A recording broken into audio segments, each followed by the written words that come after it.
a 9-year-old girl getting caught in the crossfire of what appeared to be two gangs of rival Turkish people that were operating in London, like two rival Turkish gangs that were operating in London. Yeah, there's been at least 2 murders in Cardiff of Albanians who've been killed by other Albanians over drugs. There's all tape all around the Tesco, right? Like police tape. And on the floor, there's all circles drawn on the floor where they've drawn around, obviously, bullet casings, right? And the people are just walking past, going to work. They're not even looking. They're not even stopping to look, right? Now, if that happened in your town or my town, everyone would be standing there rubbernecking, saying, oh my God, what's happened? It's such a common thing that people don't even look. You mentioned in a lot of areas like we have, the gun crime and all of this stuff is completely unheard of, pretty much. But then there was somebody in my hometown that had a gun pulled on them the other day by a gang of youths. So I'm like, well, hang on. What the hell is going on? This is a quiet, rural Welsh Valleys town. And this would have been completely unheard of my entire life. And now all of a sudden you have, youths pulling guns on people. This is... And in a town that everybody knows everybody on a first name basis, pretty much. Yeah. It's awful. It's absolutely awful. Line drugs and all that coming in as well. If you look at the Wales Online, you'll see a lot of them in Swansea. There's a lot of county lines going down to Swansea.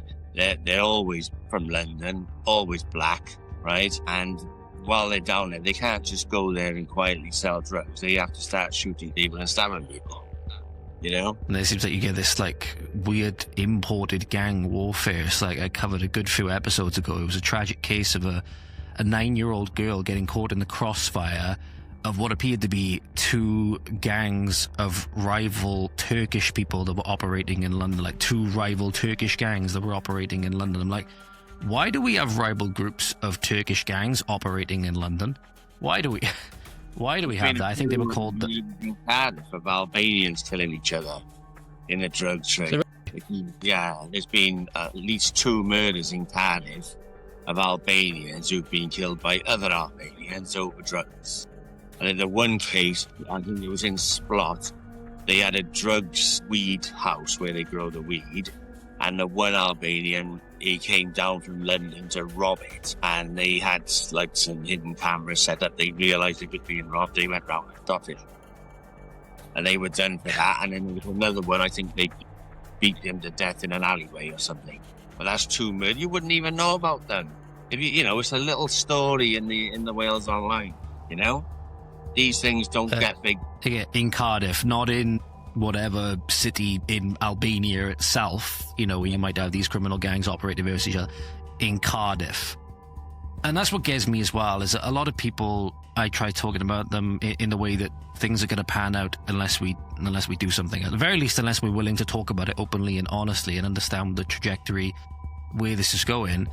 I talk to people about, the atrocities that have occurred predominantly in England, but there's a lot of evidence showing that these gangs and stuff like that have been operating in Cardiff, in Swansea, in other places as well. 3 of the counties that were named in Rupert Lowe's list of 85 counties that were sort of covering up these sort of child-related sex crimes as part of his inquiry were based in Wales, one of them very close to me, which I was very shocked by. I'm trying to tell people, look, this is where it's going. Can we talk about this? Can we do something about it? A lot of people just want to bury their heads in the sand. They don't want to have to confront these things, all of this stuff. I've realised I've gone out of focus a little bit. It's doing my head in. And they're like, oh, well, look what's happened up there. I'm like, look what's happened in Luton. Look what's happened in all of these other areas. Let's not have that. And they're like, well, that's up there. I don't care about what's going on up there. I'd be like, you don't care about the industrial, child rape that's going on up there for racial reasons? And that you have young relatives in your life that could very easily be them? And that drives me insane. That drives me insane. I'd be like, look, you have so many warning signs. I've seen it happening in Cardiff. When I used to work in Roath, City Road area, I used to sit in my van, and because I used to work all around there, and I used to watch them outside the shops. They hang around outside the shops all the time, and they're talking to 14-year-old girls outside the shops and petting their dogs and all the rest of it. And, I've had people messaging me saying this takeaway is giving free chips to the kids and all that. And like in Swansea, when there was an organisation called the DFLA, and there was a lot of football lads that go into protests and stuff, and they were keeping surveillance on some of the shops in Swansea, right?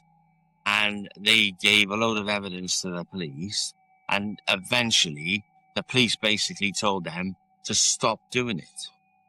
Stop spying. Sounds about right. Yeah, because they were saying, oh, this is the number plates, this is what these girls are going in and out of shops and all that sort of thing. Then they ended up being warned, stop what you're doing, because it's racial hatred. You know what I mean? So they're not interested. They're not interested because they know it'll open a massive can of worms. It's no secret now that the native people of Britain, in the respective countries that they call home, have been second-class citizens in said homes for a long time.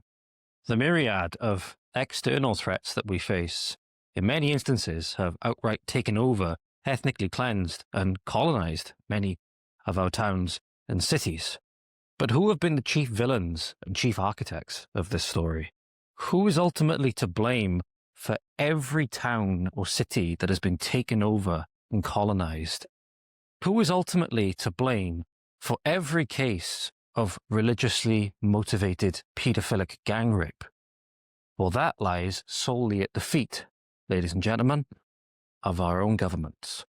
But as the native population begin to wake up, as the anger and discontent manifests more and more and more at their second-class treatment in pursuit of their ultimate eradication, the state has turned against them more and more and deployed every asset at their disposal against them, something my guest today knows all too well.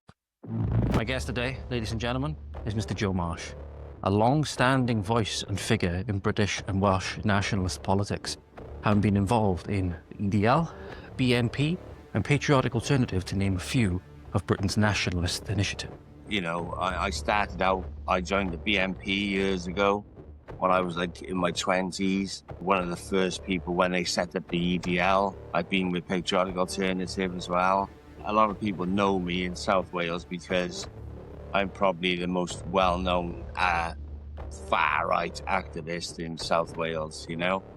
Having seen firsthand the destruction of communities like Tower Hamlets, which you can only say have been ethnically cleansed and colonized, Joe, like many, has tried to warn people about the dangers that are being posed by mass immigration, these diversity and multiculturalism initiatives, much to the chagrin of a government that is profiting massively off of the destruction of their own people.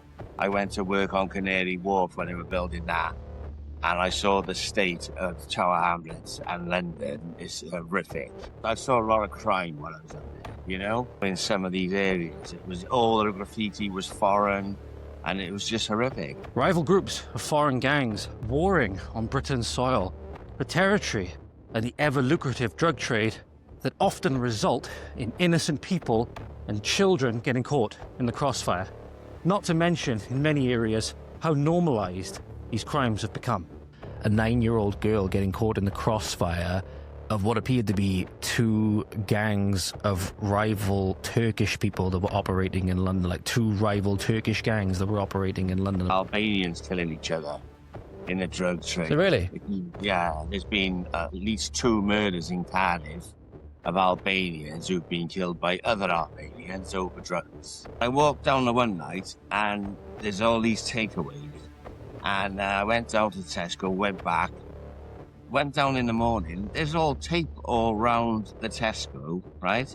Like police tape. And on the floor, there's all circles drawn on the floor where they've drawn around, obviously, bullet casings, right?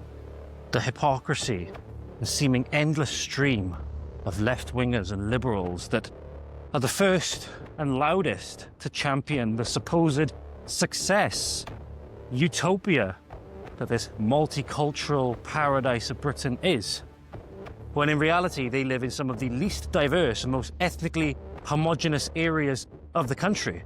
All the while, their people that are living in these areas could not be screaming for help any louder. A lot of the people then want to champion a lot of the left's initiatives like diversity, multiculturalism, all of these other things. You then look where they sort of live on the census data, and then you find out that they don't live in these areas.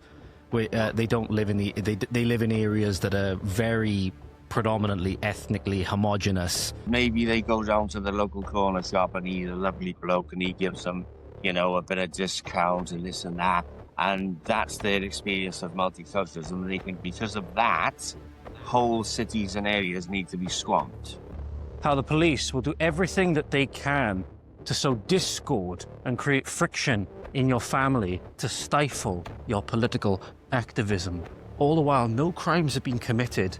And in many instances, these police are figuratively and potentially literally in bed with some of the worst people this country has ever known. A really good case where the police didn't do anything. It was the case of Ian Watkins, you know, prolific paedophile, you know, prolific Welsh paedophile, ex-lead singer of Lost Prophets, recently got stabbed to death in prison. And also Peter and Avril Griffiths as well. We've seen that the police are not only often just not willing to do anything, in many ways they're outright facilitating it, or worst case scenarios we've seen recently, potentially even involved in it. We used to go to a pub called Bindle in Barry, right? And it's been knocked down now, right?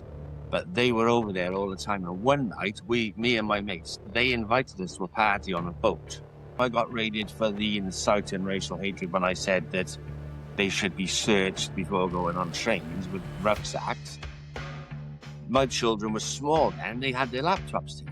Caused murder for me with her because she was going mental with me because she wasn't involved in anything that I do. The idea is that they want her to have a go at me, make my life hard so that I give up doing what I'm doing. And some sage advice for the young men of this country who are going to be the ones tasked with saving it. For all of the browbeating, the demoralization, and the demonization of successive generations of nanny state government and hyper-vengeful feminists working hand in hand with them, it'll be down to you to save this country and ensure a future not only for yourself, but for your children and grandchildren and beyond. If you've got a trade, if you're an electrician or a plumber or a chippy or whatever, right, you know, you're bulletproof there, right? This is how I can do what I do. We live in such a tyranny. You can be arrested for saying the wrong thing, you can lose your job, right? But like, you know, people need to get themselves a trade, and then like, because I could move to like Edinburgh tomorrow when I could get a job within days. But it's something I wish that I had done growing up. No matter where you are, ladies and gentlemen, whether you live in a big city or a rural little Welsh town, you have a target on your back all the same. The target has been placed on your back by the traitors that we have in government. It's England today, it's Wales tomorrow. So if you want to grow up and prosper in the same country that your forefathers had and not have foreigners and foreign customs ruling over you, then stay tuned and be prepared to get active. This is Voice of the Valleys with Mr. Joe Marsh. Enjoy.